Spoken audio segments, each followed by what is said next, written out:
그래서 알바와 인턴의 차이는 그런 거 없고요. 용어를 정확하게 구분을 하셔야 되고, 사업자라면 꼭 알아야 할 세금, 회계, 노무, 마케팅.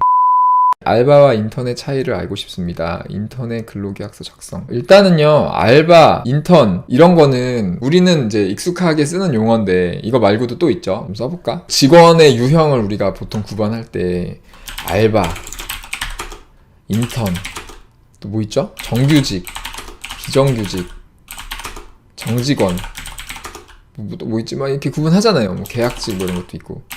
또 뭐 있죠? 뭐 이렇게 구분하잖아요. 근데 이게 다 아무 의미가 없어요. 뭐 계약직은 의미가 있는데 나머지는 아무 의미가 없어요. 의미가 없다는 게 뭐냐면 법에서는 이런 정의가 없거든요. 아무 그게 없어. 우리가 뭐 정규직, 비정규직 뭐 이런 얘기 하는데 그것도 사실 법에서 정해진 건 아니고 여러 법에서 정해진 조건들의 어떤 걸 좀 만족하면 그거는 정규직, 뭐 아니면 비정규직, 뭐 그런 식인데 그것도 좀 애매해. 정확한 기준은 없어요. 보통 이제 상용근로자, 계약 기간에 정함이 없는 상용근로자를 보통 정규직이라고 하고, 뭐 통상근로자를 정규직이라고 하고, 뭐 그런데 이제 이런 용어는 우리가 많이 쓰지만 이걸로는 아무 구분을 할 수가 없고요. 지금도 차이를 알고 싶다고 하셨는데 차이가 없어요. 알바가 인턴이 될 수도 있고 인턴이 알바도 될 수도 있고 뭐 알바가 정규직이 될 수도 있고 비정규직이 될 수 있고 뭐 그런 거죠. 그러니까 전혀 상관이 없어요. 법에서 구분하는 직원의 유형은 달라요. 우리가 얘기하는 거랑. 그걸 아셔야 돼요. 그게 이제 여기 맨 위에 정리해 놓은 거에 노무 0번을 보시면 일단 직원을 쓸 때 꼭 알아야 되는 거 정리를 해놨는데 요거를 먼저 꼭 보시고요. 그 다음에 뭐 노무가 어려운 이유 뭐 이렇게 해놨는데 순서대로 보시면 좋겠고, 이제 직원의 유형 해가지고 노무 2번에다 정리해놨거든요. 요거를 보시면 돼요. 여기 보시면은 각 법에서 직원들을 어떻게 구분하고 있는지. 그러니까 소득세법에서는 뭐 정규직, 알바, 뭐 인턴 다 필요 없고 근로기간 3개월 이상이냐 미만이냐 딱 잘라가지고 3개월 이상이면 상용, 3개월 미만이면 일용 이렇게 구분을 해요. 근데 이 똑같은 일용근로자라는 용어를 다른 법에서 또 다르게 쓰기 때문에 이런 걸 좀 알아두셔야 돼요. 일용근로자가 뭔지. 예를 들면 4대 보험법에서는 이제 고용보험법의 일용근로자를 1개월 미만 근로자라고 정의를 딱 해놨거든요, 법에서. 그러니까 똑같은 용어인데도 법에서 다르게 정의를 하고 있는 거예요. 그리고 건강보험에서도 일용근로자는 좀 다르게 적용하는데 여기서 또 달라. 여기는 정의가, 일용근로자의 정의가 고용기간에 보장 없이 1일 단위로 고용되어 그날로 고용계약이 종료되는 자, 이렇게 돼 있어요. 이거는 공단 상담 매뉴얼에 이렇게 나와 있대요. 이거 제가 받아서 확인했어요. 이게 정의가 이렇게 다르기 때문에 이렇게 다르게 돼 있구나라는 걸 아셔야 돼요. 그 다음에 근로기준법에서는 또 일용, 상용 이런 거 필요 없고 그냥 근무 기간이 1년 이상이냐 아니냐 해서 이제 퇴직금 주고 뭐 이런 게 있고요. 그 다음에 근무 시간이 되게 중요해요. 근로기준법에서는 일주일에 15시간 미만 근무하면은 이제 단시간, 우리가 초단시간 근로자라고 하는데 이건 법에서 정의한 건 아니고 그냥 우리가 보통 이렇게 얘기하죠. 왜냐면 일주일에 15시간 미만 근로하는 근로자에 대해서 주휴수당 안 줘도 되고 퇴직금 안 줘도 되고 연차 안 줘도 되거든요. 그러니까 이런 법들이 미적용되기 때문에 이런 근로자를 우리가 보통 초단시간 근로자 뭐 이렇게 얘기하죠. 법에서는 단시간 근로자라는 용어가 있는데 단시간 근로자는 이렇게 정의가 돼 있어요. 1주 동안의 소정 근로 시간이 통상 근로자에 비해 짧은 근로자. 그러니까 다른 직원들에 비해서 짧게 일하는 사람을 단시간 근로자라고 정의하고 있고, 통상 근로자는 뭐냐? 그러면 이제 사업장의 상시 근로자 수에 뭐 그냥 통상 근로자. 그냥 이거 정의를 돼 있나? 안 돼 있나? 왜 정의를 안 갖다 놨지? 정의가 따로 안 돼 있는 것 같아. 통상 근로자가. 제가 확인해 볼게요. 여기서 통상 근로자. 통상 근로자라는 용어를 쓰고 있는데 통상 근로자에 대한 정의가 없죠? 정의가 없어요. 그냥 용어는 쓰는데 정의가 없어. 정의가 없죠? 정의가 없고 단시간 근로자. 여기 단시간 근로자는 정의가 있잖아.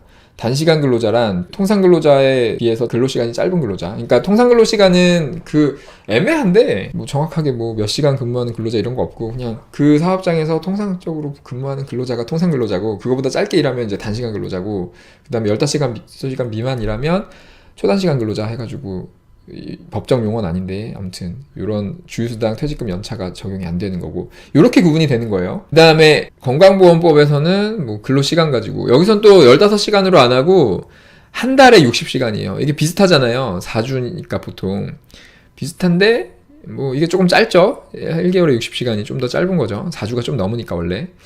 그래서 이제 60시간을 기준으로 뭐 뭐 이렇게 또 구분을, 가입 기준을 구분하고, 그 다음에 국민연금에서도 60시간이랑 뭐 또 한 달에 8일 이상 일했냐 안 했냐 뭐 이런 식으로 구분을 해요.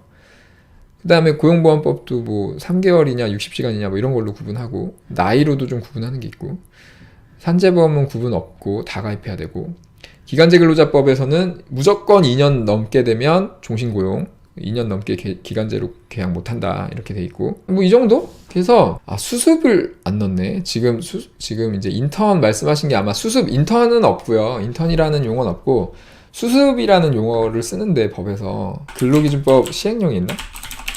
수습 있다. 예, 이 수습이 용어가 있죠. 여기에 근로기준법 시행령에 수습이 있어요. 요거를 넣어야겠네. 요걸 안 넣네. 제가 업데이트 할게요. 수습은 요걸 왜 안 넣었지? 수습. 그래서 이제 수습은 3개월 이내고요. 수습 기간에 있는 동안은 이제 복잡하니까 그냥 확인 안 하고 기억나는 대로 말씀드리면, 이 기간 동안은 이제 그 최저임금법에 있을 거예요. 최저임금법 잠깐 볼까? 오랜만에. 최저임금법에 보면은 이제 수습 기간 동안에는 90%만 이 조건이 있죠. 최저임금인데 1년 이상의 기간을 정하여 근로계약을 체결하고 수습 중에 있는 근로자로서 수습을 시작한 날로부터 3개월 이내인 사람은 대통령령으로 정하는 바에 따라서 이제 그 최저시급보다 적게 줄 수 있는데, 이게 90%거든요. 이거 보면은. 그래서 90%, 최저시급보다 90%, 최저시급의 90%만 줄 수 있는데, 근데 이게 이제 바뀌어가지고 또 2017년에 바뀌었나? 그래가지고 단순 노무 업무는 안 돼요. 예, 그래서 여기 보면은 단순 노무가 어떤 게 있는지 나오는데, 예를 들면 뭐 음식점이나 이런 데는 안 돼. 그러니까 뭐 이렇게 단순한 왜 뭐가 없어? 뭐 이렇게 한국 표준 직업 분류상 뭐 좀 단순 노무 직종에 해당. 이거 제가 정리해 놓은 거 있으니까 그거 나중에 보시면 되고. 그래서 이제 그렇게 구분을 해야 된다. 직원의 유형을. 그렇게 일단 말씀드리고, 다시. 그래서 알바와 인턴의 차이는 그런 거 없고요. 그 용어를 정확하게 구분을 하셔야 되고. 질문 내용을 볼게요. 5인 미만 사업장이다. 이게 되게 중요하죠. 왜냐면 근로기준법이 5인 미만 사업장에는 적용 안 되는 근로기준법이 많아서 되게 중요하고, 체험형 인턴으로 고용하면 최저시급의 90%로 고용이 가능하다고 들었습니다. 저걸 보셔야 돼요. 단순 노무 업종인지 아닌지. 저게 FAQ 32번에 해놨네.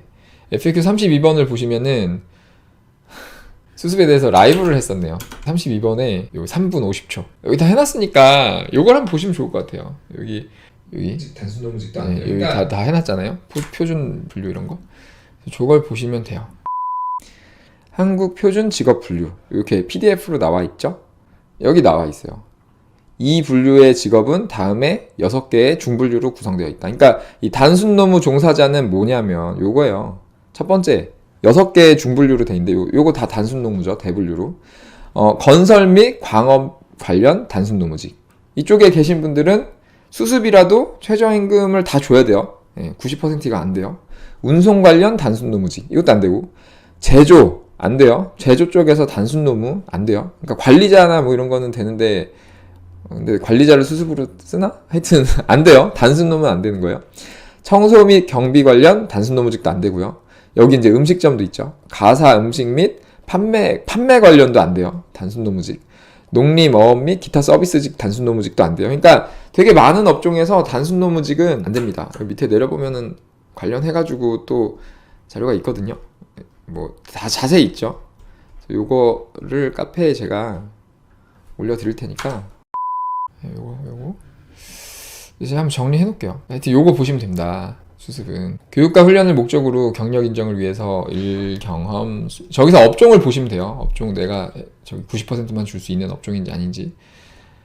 일 경험 수련생, 인턴은 뭐 상관없고 이제 수습 3개월 그게 중요한 거고, 고용하면 무급은 안 되죠. 무급은 안 됩니다. 90%는 줘야 돼요. 조건과 비용 처리를 어떻게 해야 하나? 조건은 다 말씀드렸고, 비용 처리는 비용 드는 거 비용으로 처리하면 되고, 복리후생비나 이런 걸로 처리하면 되겠죠. 그냥 편하게 알바로 쓰면 되는데 저한테 기술을 배워서 동종업종으로 창업한다고 합니다. 그래서 인턴으로 계약서를 쓰고 싶습니다. 그러니까 그 근로자로 계약을 하면 안 돼요. 안 되고, 뭐 다른 형식으로 할 수 있겠죠. 민법상 어떤 계약이 돼야 되려나? 사업자 대 사업자로 프리랜서로 계약을 해야 되려나? 근데 그게 그렇게 계약을 했을 때 이제 뭐 내가 뭘 가르쳐주고 넌 나한테 뭘 해주고 뭐 이런 식으로 이제 계약을 하면 될 텐데, 그때 만약에 일하는 형태가 직원의 형태다, 출퇴근 시간이 정해져 있고 뭐가 뭐 관리 감독하에 일을 하고 뭐 이런 식으로 되면 나중에 나 일했는데 돈 못 받았어요 이랬을 때 고용노동부에 신고하면은 다 한 번에 물어줘야 될 수가 있어서 근로자처럼 안 쓰면 되죠. 근로자로 쓰냐 아니냐가 되게 중요한 거예요. 창업하는 거는 적극적으로 도와주려고 합니다. 예. 지인이라서 합의가 가능합니다. 뭐 서로 신고만 안 하면 아무 문제가 없죠. 뭐 신고만 안 하면 근로자로 쓰든 뭘 하든 근로계약서를 쓰든 말든 관리 감독이 없기 때문에. 관리 감독 하는 거 보신 적 있어요? 저 한 번도 못 봤는데 관리 감독이 없기 때문에 신고를 하면 다 처벌하는데 신고를 안 하면 관리 감독을 안 하니까 문제될 게 없죠.